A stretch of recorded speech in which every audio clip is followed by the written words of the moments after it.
তো হ্যালো বন্ধুরা, এখন এই যে দুপুরবেলা ভাত নিয়ে বসে পড়েছি। তোমাদেরকে সকালে দেখালাম নাস্তা কি করলাম, হালকা ফুলকা একদম।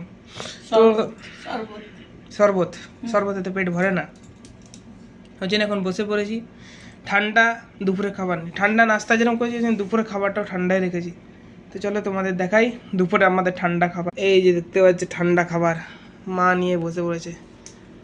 তো মা, আমারটা আলাদা, তোরটা হলো দই দিয়ে, তুই দই এর মধ্যে কি কারিয়া পাতা পাতা দিয়ে, এটা খেতে অনেক টেস্ট লাগে।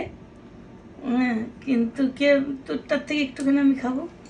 এটা উড়িষ্যার ফেমাস খাবার, যেটা আমার দিদি আমাকে শিখিয়েছে, আর আমাকে একবার খেয়ে এত ভালো লেগেছে, ওই জন্য আমি যতবার খাই খুব এটাই টেস্ট লাগে। দই দিয়ে ভাত এরকম করে কারিয়া পাতা শুকনো লঙ্কা চোকা লাগিয়ে খুব ভালো লাগে।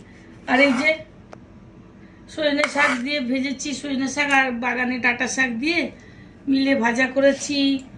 আর এই দেখ বড়া ভেজেছি, মুসুর ডালের বড়া।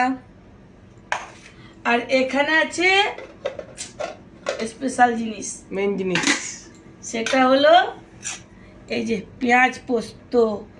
এটা বাটি পোস্ত বলে, অ্যাকচুয়ালি এটা বাটি পোস্ত, আমি বাটিতে করেছি, এটাকে বলে বাটি পোস্ত। ওগুলো হলো ভাপা পোস্ত। না, এটা বাটি পোস্ত, এটা বাটির মধ্যে ভাপিয়েই হয়েছে, তো বাটি পোস্ত। তো এইটা সব থেকে বেশি টেস্ট।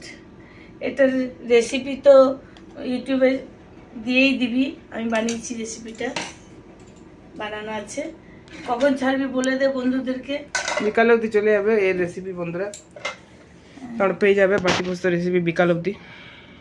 কিরকম করে বাটি পোস্তটা বানিয়েছি বন্ধুরা দেখবে, আর দেখলেই হবে না, কমেন্টও করতে হবে, লাইক করতে হবে, সাবস্ক্রাইব করতে হবে। যারা সাবস্ক্রাইব করেছো, আর যারা না করেছো তারা সাবস্ক্রাইব করবে। হ্যাঁ, না তো দেখো এত কষ্ট করে আমার মা রান্না করে বানায়, এত গরমের মধ্যে করে তোমাদের দেখাই। সঙ্গে থেকো বন্ধুরা, ভালো থেকো। তো ঠিক আছে বন্ধুরা, আমরা খেয়ে নিই, তোমরাও খেয়ে নাও দুপুরে খাবার।